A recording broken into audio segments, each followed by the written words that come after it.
Hello friends, स्वागत है आप सभी का एग्जाम प्लेटफॉर्म में। तो आज हम लोग सीटेट जनवरी 2024 जिसमें आज हम लोग हिंदी के टोटल 30 क्वेश्चन को कवर करेंगे। तो ये पेपर आपका 13 जनवरी 2023 यानी कि फर्स्ट शिफ्ट का है। तो इसमें आज हम लोग हिंदी के टोटल 30 क्वेश्चन को कवर करेंगे। तो सबसे पहले आप लोग एग्जाम प्लेटफॉर्म पे नए हैं तो सबसे पहले आप लोग एग्जाम प्लेटफॉर्म को जल्दी से सब्सक्राइब कर लीजिए।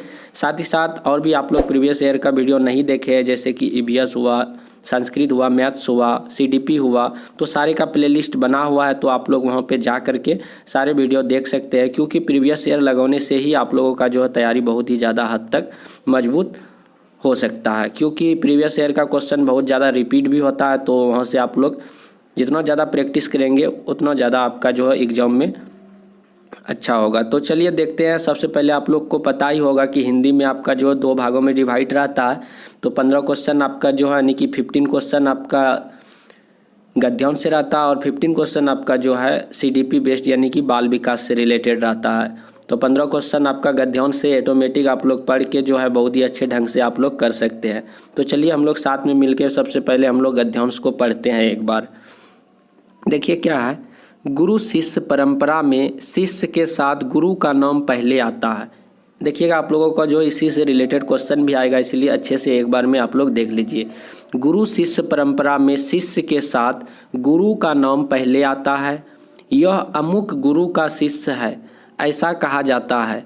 गुरु अपने एक एक शब्द से शिष्य में अवतरित होता है। गुरु जो है अपने एक एक शब्द से शिष्य में अवतरित होता है। जो शिष्य पूरी तरह से अपने गुरु को समर्पित है, उसके जीवन में एक समय आता है जब वह गुरु की आराधना और उपासना करते करते गुरुमय हो जाता है। शिष्य की वृत्ति सद्गुरु में घुल मिल जाती है। उनकी प्रत्येक चेष्टा में, हाव भाव में, वाणी में गुरु का ही प्रतिबिंब नजर आता है। इतना ही नहीं, उसकी आकृति भी गुरु जैसी हो जाती है। कई की तो वाणी भी गुरु जैसे ही हो जाती है। वाणी, विचार, वृत्ति, वेशभूषा सब में जब सद्गुरु अवतरित होते हैं तब यह नहीं पूछना पड़ता है कि तुम्हारा गुरु कौन है। मतलब कि जब वह गुरु से अच्छे लगाव कर लेते हैं, सारे चीज़ मतलब कि शिष्य का जो गुरु जैसे उसका वाणी, विचार, वेशभूषा होने लगता है, तो कोई भी व्यक्ति उससे नहीं पूछता है कि ये इनके गुरु कौन है। तो ऑटोमेटिक आदमी जो है जान जाते हैं ये मतलब कि किनके शिष्य है, इनके गुरु कौन है, वह बताने की ज़रूरत नहीं होती है। तब तो यह शिष्य को देखते ही पता चल जाता है, तब तो जो है ये शिष्य को देखते ही पता चल जाता है कि इनके गुरु कौन होंगे। उसके बाद है, जब परमात्मा अवतरित होते हैं तो पहले सुयोग माता पिता की खोज करते हैं। तो क्वेश्चन आएगा, तो देखिएगा इससे रिलेटेड भी क्वेश्चन रहेगा कि सबसे पहले सुयोग माता पिता की खोज करते हैं। उसी प्रकार सतगुरु भी अवतरित होने के लिए होनहार शिष्य ढूंढते हैं। यहाँ पे देखिए क्या है, जब परमात्मा अवतरित होते हैं तो पहले सुयोग माता पिता की खोज करते हैं। उसी प्रकार जब सद्गुरु अवतरित होते यहाँ पे है, सद्गुरु भी अवतरित होने के लिए होनहार शिष्य ढूंढते हैं। गुरु अपने शिष्य से माँ से भी ज़्यादा दुलार और प्यार करते हैं। गुरु जो है अपने शिष्य को माँ से भी ज़्यादा दुलार प्यार करते हैं। इस प्रकार गुरुत्व शिष्य परंपरा में अविनाशी बन जाता है। गुरु परंपरा के माध्यम से ही यह अविनाशी गुरुत्व हमेशा शिष्य को प्रकाश देता रहता है। इस तरह से इसमें जो है गुरु और शिष्य के बारे में इस गद्यांश में इसका बखान है। तो इससे रिलेटेड अभी क्वेश्चन आएगा, तो आप लोग इसे सॉल्व करेंगे। तो चलिए देखते हैं फर्स्ट क्वेश्चन आपका क्या है। गुरु शिष्य परंपरा में, तो गुरु शिष्य परंपरा में तो किस तरह का संबंध होता है, तो वही आपको बताना इन सारे ऑप्शन को पढ़ने के बाद। फर्स्ट है, गुरु के साथ शिष्य का नाम पहले आता है। गुरु के साथ शिष्य का नाम, यहाँ पे देखिए शिष्य का नाम पहले आता है, इस तरह से ये तो नहीं होगा। शिष्य के साथ गुरु का नाम पहले आता है, बिल्कुल सही बात है। गुरु और शिष्य में क्या संबंध है कि गुरु का नाम जो है शिष्य के नाम से पहले आता है, यानी ऑप्शन नंबर 2 आपका जो है बिल्कुल राइट आंसर है। तो गुरु शिष्य परंपरा में क्या होता है कि गुरु का जो है नाम शिष्य के नाम से पहले आता है, वही आपका यानी कि ऑप्शन नंबर 2 में है कि शिष्य के साथ गुरु का नाम पहले आता है। तो ऑप्शन नंबर 2 बिल्कुल राइट आंसर है। उसके बाद अगला क्वेश्चन है आपका, गुरु अपने एक एक शब्द से शिष्य में अवतरित होता है। वाक्य से तात्पर्य है, वाक्य से आशय है। तो गुरु के अपने एक एक शब्द से शिष्य में अवतरित होता है, मतलब कि गुरु के जो है प्रत्येक शब्द जो आपको शिष्य में दिखाई पड़े, तो इस वाक्य से क्या तात्पर्य है वही आपको बताना है। पहला है, गुरु शब्दों द्वारा शिष्य को पढ़ाता है। गुरु अपने शिष्य का अवतार लेते हैं। गुरु की शिक्षा शिष्य में प्रतिबिंबित होती है। ये बिल्कुल सही बात है। गुरु के जो है एक एक शब्द जब शिष्य में अवतरित होते हैं, इसका कहने का मतलब क्या हुआ कि गुरु की शिक्षा शिष्य में प्रतिबिंबित होती है। यानी कि गुरु जो पढ़ाते हैं, जो लिखाते हैं, जिस तरह से समझाते हैं, जब सारे चीज़ जब उसके शिष्यों में दिखाई पड़े, उसका जो है प्रतिबिंबित दिखाई पड़े, वही होता है क्या कि गुरु अपने एक एक शब्दों से शिष्य में अवतरित होता है। तो इसका कहने का आशय यही हुआ ऑप्शन नंबर 3 कि गुरु की शिक्षा शिष्य में प्रतिबिंबित होती है। तो इस तरह से ऑप्शन नंबर 3 बिल्कुल राइट आंसर हो जाएगा। उसके बाद अगला है आपका, शिष्य गुरु की आराधना और उपासना। क्या है? शिष्य गुरु की आराधना और उपासना करते करते गुरुमय हो जाता है का आशय है। तो आपको बताना है कि शिष्य जो है गुरु की आराधना और उपासना करते करते गुरुमय हो जाता है, इसका आशय क्या है? फर्स्ट ऑप्शन है, शिष्य के व्यक्तित्व में गुरु का प्रतिबिंब दिखाई देता है। शिष्य के व्यक्तित्व पर गुरु का थोड़ा थोड़ा प्रभाव दिखने लगता है। उसके बाद है, शिष्य गुरु की शिक्षाओं को आत्मसात करके उसी राह पर चलता है। उसके बाद अगला है, शिष्य स्वयं गुरु बन जाता है। तो इसमें देखिए तीसरा वाला ऑप्शन क्या है, शिष्य जो है गुरु की शिक्षाओं को आत्मसात करके उसी के राह पे चलता है। बिल्कुल सही बात है। शिष्य क्या करता है? गुरु की आराधना और उपासना करते करते गुरुमय हो जाता है, मतलब गुरु के जैसा हो जाता है। इसका आशय क्या हुआ कि शिष्य जो है गुरु की शिक्षा को, उनके गुरु जो भी शिक्षा देते हैं, शिष्य क्या करता है? उनको आत्मसात कर लेते हैं, उस चीज़ को अमल करते हैं और वह भी जो अपने गुरु के रास्ते पर चलने लगता है। तो यही ऑप्शन आपका ऑप्शन नंबर 3 बिल्कुल राइट आंसर हो जाएगा। सिर्फ इसमें जो है आशय बताना है, उसका कहने का क्या अर्थ है, उन्हीं को आप लोगों को बताना है। उसके बाद अगला है, किस प्रकार के शिष्य पर गुरु का प्रभाव अधिक दिखाई देता है। तो आपको बताना है कि किस प्रकार के शिष्य पर जो है गुरु का सबसे ज़्यादा प्रभाव दिखाई देता है। पूर्णतः समर्पित, बुद्धिमान, विद्वान, परिश्रमी। तो किस प्रकार के? तो जो भी पूर्णतः समर्पित होते हैं, जो गुरु पर पूर्णतः रूप से समर्पित होते हैं जो शिष्य, उसमें ही ज़्यादा प्रभाव दिखाई देता है गुरु का। तो ऑप्शन नंबर 1 बिल्कुल सही जवाब हो जाएगा। उसके बाद अगला आपका, ईश्वर अवतरित होने से पहले किसकी खोज करते हैं। तो आप लोग पढ़े थे अभी तुरंत कि ईश्वर जो है अवतरित होने से पहले सुयोग्य माता पिता की खोज करते हैं। तो ऑप्शन नंबर 4 आपका बिल्कुल सही जवाब हो जाएगा। तो गद्यांश में लिखा गया, तो आप लोग वहाँ से आराम से कर सकते। उसके बाद अगला क्वेश्चन है आपका, गद्यांश के अनुसार गुरु में अपने शिष्य के प्रति डैश का भाव होता है। तो आपको बताना है कि गद्यांश के अनुसार गुरु में जो है अपने शिष्य के प्रति डैश का भाव होता है।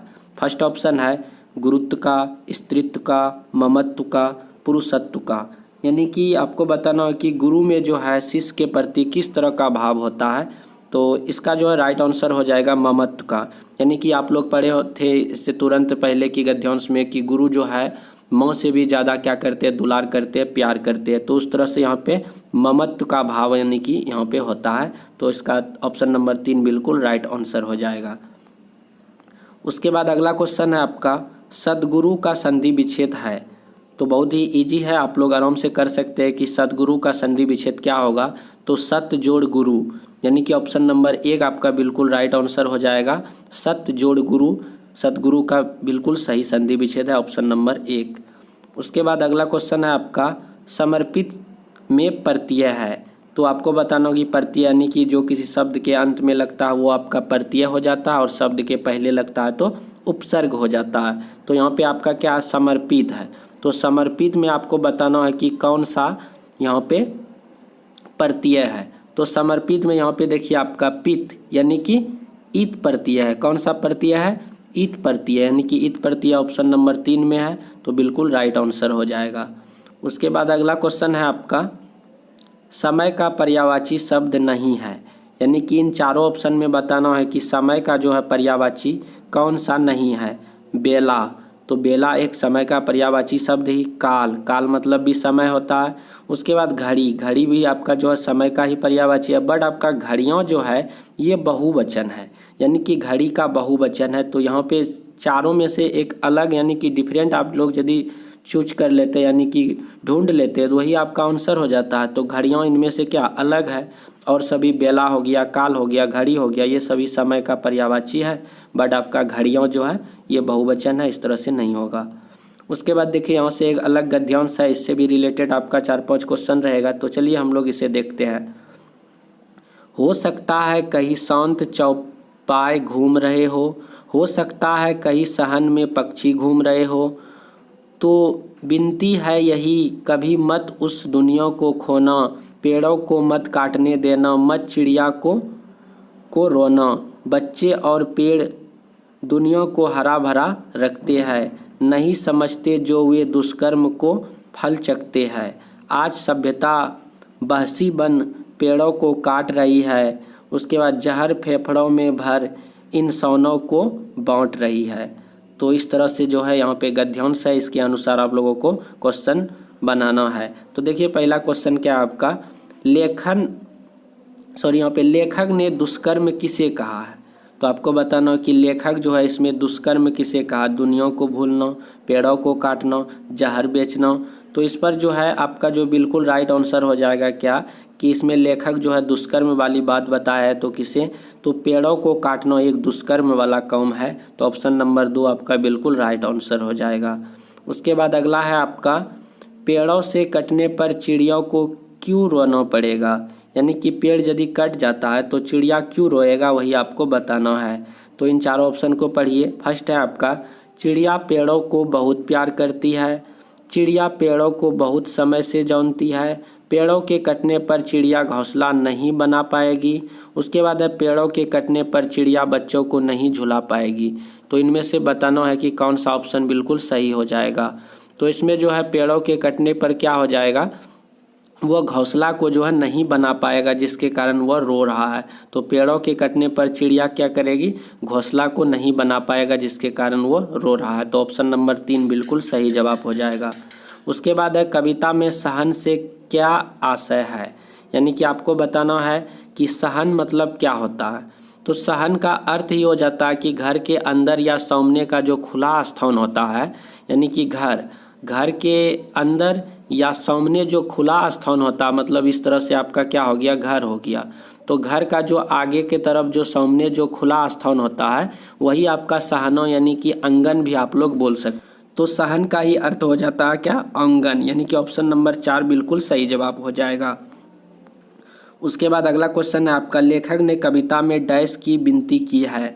तो आपको बताना है कि लेखक जो है कविता में किसकी विनती की है, खूब सारे बच्चे पैदा करने, धरती को हरा भरा रखने। बिल्कुल सही बात है, लेखक जो इसमें किसका विनती किया है, हमेशा जो है धरती को हरा भरा रखने का इसमें क्या करता है, लेखक बता रहे हैं। तो ऑप्शन नंबर 2 बिल्कुल सही जवाब हो जाएगा। उसके बाद है, कविता में चौपाए से आशय है, यानी कि चौपाए का अर्थ क्या होता है, 4 हो जाता है। तो चौपाए का क्या आशय है, तो इसमें जो है जानवर, यानी कि ऑप्शन नंबर 4 बिल्कुल सही जवाब हो जाएगा। चौपाए का अर्थ क्या हो जाता है, जानवर। तो इस गद्यांश में भी चौपाए का आशय ही वही है, जानवर का मतलब कि यहाँ पे अर्थ के रूप में बताया गया है। उसके बाद है, पेड़ का पर्यायवाची शब्द नहीं है। तो इन चारों ऑप्शन में बताना है कि कौन सा जो है पेड़ का पर्यायवाची नहीं है। फर्स्ट है पर्ण, तरु, वृक्ष, पादप। देखिए तरु भी पेड़ का ही पर्यायवाची है, वृक्ष भी पेड़ का पर्यायवाची शब्द है, पादप भी पेड़ का पर्यायवाची है। बट आपका पर्ण जो है, पर्ण पेड़ का पर्यायवाची नहीं है।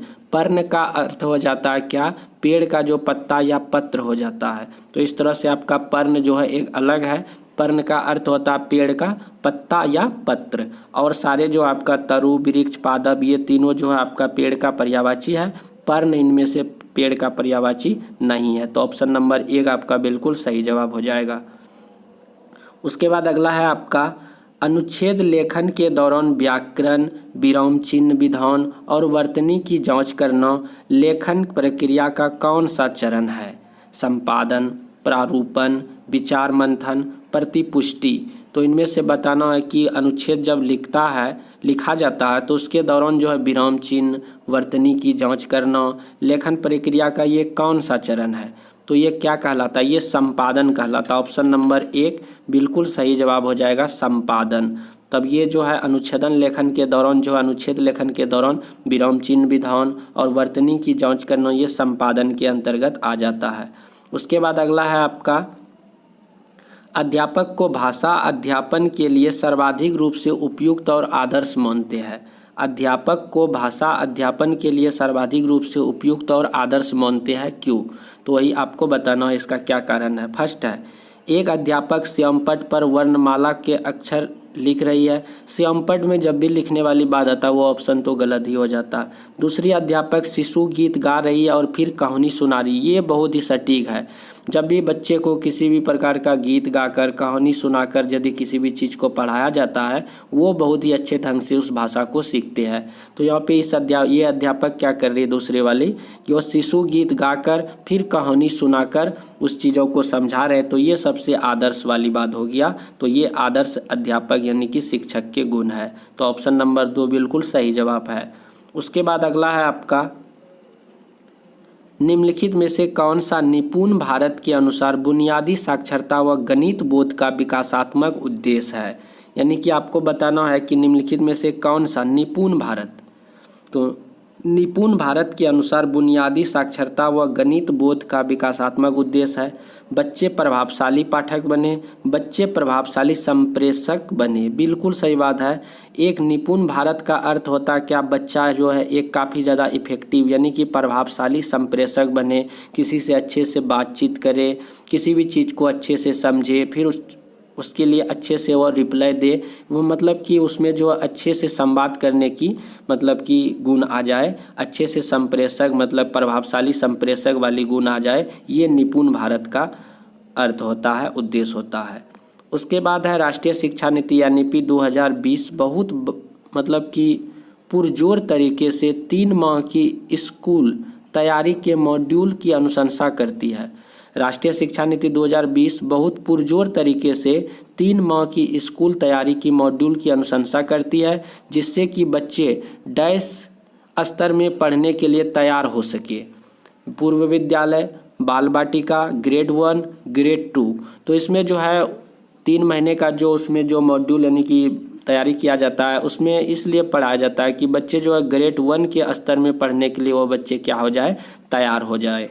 तो इसके लिए जो है 3 महीनों का जो है उसके लिए कोर्स कराया जाता है, ताकि बच्चे जो है ग्रेड 1 के स्तर में पढ़ने के लिए तैयार हो जाए। ये NEP 2020 कहती है। तो ऑप्शन नंबर 3 बिल्कुल सही जवाब है।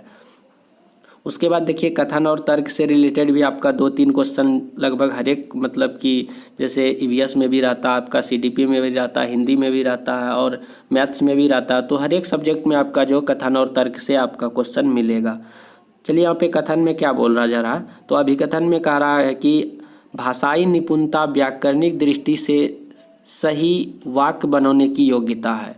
क्या बोला जा रहा है कि भाषाई निपुणता व्याकरणिक दृष्टि से सही वाक्य बनाने की योग्यता है। क्या भाषाई निपुणता जो व्याकरणिक दृष्टि से सही वाक्य बनाने की योग्यता है? ये तो उतना सटीक नहीं लग रहा। उसके बाद आगे देखिए क्या है, भाषाई निपुणता सुविधा और प्रवाह के साथ भाषा के इस्तेमाल करने की योग्यता है। ये आपका जो है सही लग रहा है। तो यहाँ पे आपका जो है कथन जो है पूरी तरह से यह सही नहीं है, तो इस तरह से ऑप्शन नंबर 4 आपका सही हो जाएगा। बट कि आपका जो है, लेकिन यहाँ पे आपका जो कारण जो दिया गया है ये बिल्कुल सही है कि भाषाई निपुणता सुविधा और प्रवाह के साथ भाषा के इस्तेमाल करने की योग्यता है। तो ऑप्शन नंबर 4 आपका सही हो जाएगा। उसके बाद अगला क्वेश्चन है आपका, निम्नलिखित में से कौन सा पाठ्य पुस्तक के बारे में सही नहीं है? तो इन चारों ऑप्शन में बताना है कि पाठ्य पुस्तक के बारे में कौन सा सही नहीं है, आपको बताना है। इसमें देखिए फर्स्ट क्या है, यह पाठ्यक्रम लागू करने का मुख्य क्रियान्वयन उपकरण है। ये तो सही बात है। यह साहित्य की विभिन्न विधाएं प्रस्तुत करता है, ये भी सही बोल रहा है। यह पाठ्यक्रम के उद्देश्य प्राप्त करने में मदद करती है, ये भी सही है। यह शैक्षिक गतिविधियों की योजना है, ये पूरी तरह से फिट नहीं बैठता है। तो ऑप्शन नंबर 4 यानी कि वही इसमें पूछा जा रहा है कि पाठ्य पुस्तक के बारे में सही नहीं है, तो यह शैक्षिक गतिविधियों का योजना है, ये नहीं हो जाएगा। तो ऑप्शन नंबर 4 आपका बिल्कुल सही जवाब हो जाएगा। उसके बाद अगला है आपका, एक अध्यापक का यह मत है कि अभिभावक महत्वपूर्ण भागीदार है और उन्हें नियमित रूप से संलग्न करना व संप्रेषित करते रहना चाहिए। यह किस प्रकार से हो सकता है? एक अध्यापक का यह मत है, यह मानना है कि अभिभावक महत्वपूर्ण भागीदार है और उन्हें नियमित यानी कि रेगुलर रूप से संलग्न करना व संप्रेषित करते रहना चाहिए। यह किस प्रकार हो सकता है? फर्स्ट है, अभिभावक को यह सूचित करके कि उनके बच्चे अच्छा प्रदर्शन नहीं कर रहे। कभी भी जो है गार्जियन को, पेरेंट्स को यह नहीं कहना चाहिए कि बच्चे आपका जो पढ़ने में कमज़ोर है, अच्छा नहीं पढ़ रहा, ये तो कहना ही नहीं चाहिए, तो गलत ही है। उसके बाद है, नियमित आधार पर अभिभावकों के साथ बच्चों की पोर्टफोलियो पर चर्चा करके। उसके बाद अगला है आपका, अभिभावक को अकादमिक के स्थान पर स्व अकादमिक क्षेत्रों में आमंत्रित करके। ये भी उतना सटीक नहीं है। अभिभावक को अधिगम संबंधी सिद्धांत पढ़ाकर, ऐसा तो करना ही नहीं है। बट आपका सेकंड वाला ऑप्शन देखिए कितना अच्छा है, नियमित आधार पर अभिभावक के साथ बच्चों के पोर्टफोलियो पर चर्चा करके।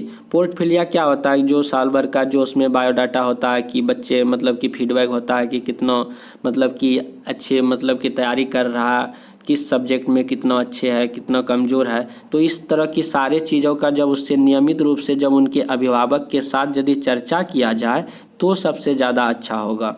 तो ये आपका ऑप्शन नंबर 2 बिल्कुल सही जवाब है। उसके बाद अगला है आपका, तो यहाँ पे है 3 से 9 वर्ष वाले आयु, 3 से 9 वर्ष वाले आयु समूह के लिए NEP 2020 ने किस शिक्षण शास्त्रीय उपागम पर अधिक बल और ध्यान केंद्रित किया है? यानी कि बच्चा जो है 3 से 9 साल वाले बच्चे हैं, तो उनके लिए जो है NEP 2020 ने किस शिक्षण शास्त्रीय उपागम पर अधिक बल दिया और ध्यान केंद्रित किया, आपको बताना। फर्स्ट है घटना आधारित शिक्षण शास्त्र, भिन्न भिन्न पाठचर्या विषयों में आवाजाही संबंधी उपागम। उसके बाद खिलौना आधारित शिक्षण शास्त्र। ये देखिए NEP 2020 जो है ये 3 से 9 वर्ष के जो समूह मतलब के लिए जो है बच्चे होते हैं, तो उनके शिक्षण के लिए जो है मतलब कि अधिक बल किस पर ध्यान केंद्रित किया, अधिक बल किस पर दिया, किस पर अधिक ध्यान केंद्रित किया है, तो खिलौने आधारित शिक्षण शास्त्र पर। तो ऑप्शन नंबर 3 आपका बिल्कुल सही जवाब हो जाएगा। उसके बाद अगला है आपका, आमतौर पर पूर्व विद्यालयी अध्यापक अपनी कक्षा में शुरुआती तौर पर अपने विद्यार्थियों को चित्रात्मक पुस्तकें देती है, बजाय कि वर्णमाला पढ़ने के। चित्रात्मक पुस्तक देने का उद्देश्य है, तो बच्चे को जो है मतलब आमतौर पर पूर्व विद्यालय अध्यापक अपने कक्षा में जो है शुरुआती तौर पर जो है पहले बच्चे को चित्र रूपी पुस्तक देते हैं। तो उनका देने का क्या अर्थ है वही आपको बताना है। पहला है अपनी व्यस्तता के समय शिक्षार्थियों को व्यस्त रखना। ये तो नहीं होगा कि शिक्षक विद्यार्थी को बिजी रखना है, उसके लिए ऐसा कोई बात नहीं है। उसके बाद है बच्चे भविष्य में इस तरह के चित्र बना सके। ये भी कोई मकसद नहीं है कि बच्चे भविष्य में चित्र ही बनाएगा तो इसलिए उसे चित्र वाला बुक दे, ये भी कोई बात सटीक नहीं है। उसके बाद है बच्चों को पठन से परिचित करवाना और उनके भाषा विकास की शुरुआत करना। उसके बाद है उनके उन बुनियादी कौशलों का आकलन करना जो विद्यालय में प्रवेश के समय उनके पास थे। तो इनमें से बताना है कि कौन सा ऑप्शन जो है बिल्कुल आपका सही है। तो इसमें जो है तीसरा नंबर जो ऑप्शन है आपका, बच्चों के पठन से परिचित करवाना और उनके भाषा के विकास की शुरुआत करना, ये उनका मकसद है। तो छोटे बच्चे में जो है चित्र वाला जो पुस्तक दिया जाता है उसका मकसद क्या है कि बच्चों के पठन से परिचित करवाना और उनके भाषा विकास की शुरुआत करना। तो ऑप्शन नंबर 3 आपका बिल्कुल सही जवाब हो जाएगा। उसके बाद अगला है आपका, निम्नलिखित में से कौन सी कक्षाई प्रक्रिया बुनियादी उम्र के बच्चों के लिए विकासात्मक रूप से उपयुक्त है? तो निम्नलिखित में से कौन सी कक्षाई प्रक्रिया बुनियादी उम्र के बच्चों के लिए विकासात्मक रूप से उपयुक्त है, आपको बताना है। फर्स्ट है प्रतिदिन 5 कठिन शब्दों से परिचित करवाना। ये कोई तो उतना सटीक है नहीं कि बच्चे को कठिन शब्द यदि देंगे तो उससे ज़्यादा विकास उसमें बढ़ेगा, ये ज़रूरी नहीं है। उसके बाद है प्रत्येक दिन की शुरुआत आधे घंटे के घेरा टाइम यानी कि सर्कल टाइम से कराना। उसके बाद है धीरे धीरे नई अवधारणाओं का परिचय देना, रूटीन से नियमित रूप से बदलाव लाना। तो इनमें से जो है आपका जो है कौन सा ऑप्शन सही हो जाएगा, यानी कि धीरे धीरे नई अवधारणाओं का परिचय देना। तो ये बिल्कुल सही जवाब है ऑप्शन नंबर 3। तो इसमें क्या कह रहा है कि निम्नलिखित में से कौन सी कक्षाई प्रक्रिया बुनियादी उम्र के बच्चों के लिए विकासात्मक रूप से उपयुक्त है। जो छोटे बच्चे हैं तो उन्हें जो है धीरे धीरे नई अवधारणाओं से परिचय कराना, ये जो है विकासात्मक अवधारणाओं की ओर मतलब कि ले जाता है। तो ऑप्शन नंबर 3 आपका बिल्कुल सही जवाब है। उसके बाद कथन और तर्क से रिलेटेड क्वेश्चन है। तो देखिए इसमें कथन में क्या बोला जा रहा है, प्राथमिक स्तर की शिक्षा में समूची पाठचर्या में भाषा दृष्टिकोण महत्वपूर्ण है। तो इसमें क्या कह रहा है, प्राथमिक स्तर के जो बच्चे होते हैं मतलब कि 1 to 5, उसमें जो शिक्षा होती है समूची पाठचर्या जो है पाठचर्या में भाषा दृष्टिकोण महत्वपूर्ण है। बिल्कुल सही बात है। उसके बाद देखिए क्या कह रहा है, कारण भाषा विभिन्न अर्थ निर्माण संबंधी संदर्भों से बेहतर तरीके से अर्जित की जाती है, इसलिए हर प्रकार का शिक्षण एक प्रकार के भाषा शिक्षण है। बिल्कुल सही बात है, यानी कि आपका यहाँ पे कथन भी सही है और तर्क भी सही, यानी कि कारण भी सही और सही व्याख्या भी कर रहा। तो ऑप्शन नंबर 1 आपका बिल्कुल सही जवाब हो जाएगा। उसके बाद अगला है आपका, एक बालक के घर की भाषा और विद्यालय में निर्देश की भाषा एक ही है, यह अध्यापक के लिए बहुत बड़ा संसाधन है, क्योंकि। तो इनमें देखिए क्या कह रहा है, एक बालक के घर की भाषा और विद्यालय में निर्देश की भाषा एक ही है। बच्चे जो घर में जो भाषा सीखते हैं और विद्यालय में जो सीख रहे हैं दोनों सेम ही भाषा है। तो यह अध्यापक के लिए बहुत बड़ा संसाधन है, क्योंकि फर्स्ट है इससे वह बहुभाषिक बनेगा। उसके बाद अगला है वह बच्चों में सामाजिक भाषा का विकास कर सकती है। उसके बाद अगला, वह बच्चों के साथ उस भाषा में विशेष चिंतन और तर्क की उच्च स्तरीय संज्ञानात्मक गतिविधियों का आयोजन कर सकती है। ये बिल्कुल सही बात है। तो ऑप्शन नंबर जो है आपका तीसरा जो है बिल्कुल सही बात है, यानी कि जब बच्चा घर में जो भाषा सीखता विद्यालय में भी वही भाषा सीखेगा, तो इससे क्या फ़ायदा होगा कि वो बच्चों के साथ उस भाषा विशेष में चिंतन और तर्क और उच्च स्तरीय संज्ञानात्मक गतिविधियों का आयोजन कर पाएगा। तो ये आपका ऑप्शन नंबर 3 बिल्कुल सही जवाब हो जाएगा। तो उसके बाद अगला क्वेश्चन है, भाषा की अध्यापक अपनी डायरी में कुछ टिप्पणियाँ लिख रही है। ये टिप्पणियाँ सटीक रूप से यह वर्णित करती है कि विद्यार्थी कक्षा के बाद क्या कर पाएंगे। यह टिप्पणियाँ क्या है। तो भाषा की अध्यापक अपनी डायरी में कुछ टिप्पणियाँ लिख रही है। ये टिप्पणियाँ सटीक रूप से यह वर्णित करती है कि विद्यार्थी जो है अब कक्षा के बाहर जो है क्या करेंगे, पढ़ेंगे या खेलेंगे। तो इस तरह का वह जो है मतलब कि वह उस डायरी पे वह अध्यापिका क्या कर रही है, लिख रही है कि बच्चे जो है क्लास के बाहर क्या करेंगे, यानी कि अध्यापक है। तो यहाँ टिप्पणी क्या है, सीखने के प्रतिफल, भाषाई दक्षता, भाषा शिक्षा के उद्देश्य, सीखने के स्तर। तो ये जो है सीखने के प्रतिफल, यानी कि ऑप्शन नंबर 1 बिल्कुल सही बात है। यानी कि क्लास में बच्चे को सिखाया गया, तो अब वह शिक्षक जो है इस चीज़ को मतलब कि लिख रही है कि मतलब हम तो समझा दिए, अब बच्चे पर इसका क्या फल पड़ेगा, बच्चे कक्ष के बाहर जाकर क्या करेगा, तो इसका फल क्या होगा, यानी कि सीखने के प्रतिफल पर वह बातचीत अपना डायरी पे लिख रहा है। तो इनका यही आशय है। तो ऑप्शन नंबर 1 बिल्कुल सही जवाब है। उसके बाद अगला है, बहुभाषावाद ऐसी युक्ति है जिसका अर्थ है। बहुभाषावाद एक ऐसी युक्ति है जिसका अर्थ बताना क्या है। विद्यालय में बहुत सी भाषाओं का अध्यापन। उसके बाद है सभी विद्यार्थियों की मातृभाषा का शिक्षण अधिगम। उसके बाद अगला, शिक्षार्थियों की भाषाओं का इस्तेमाल करना। ये सही बात है। बहुभाषावाद का क्या अर्थ होता है कि शिक्षार्थी यानी कि विद्यार्थी की जो भी भाषा है, जो भी लैंग्वेज है, उसी भाषा का इस्तेमाल करना, ये बहुभाषावाद कहलाता है।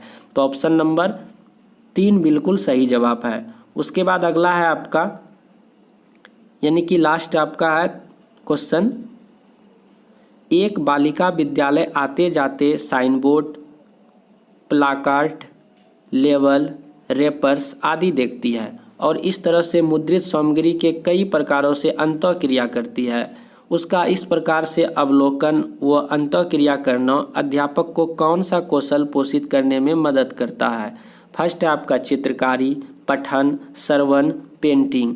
तो इनमें से बताना है कि कौन सा इसका राइट आंसर हो जाएगा। तो ये जो आपका पठन, यानी कि पठन के अंतर्गत ही सारी चीज़ आ जाएगा। तो यहाँ पर जो है किस कौशल को मतलब कि वह अध्यापक को कौन से कौशल पोषित करने में मदद होगा? तो पठन कौशल।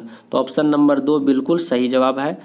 तो इस तरह से हम लोग 30 क्वेश्चन हिंदी के आज हम लोग कवर किए। तो प्लीज़ आप लोग वीडियो को ज़्यादा से ज़्यादा शेयर कीजिए और लाइक कीजिए, और चैनल पे नए हैं तो सब्सक्राइब भी कर लीजिए। तो चलिए मिलते हैं हम लोग अगले वीडियो पे। जय हिंद, जय भारत।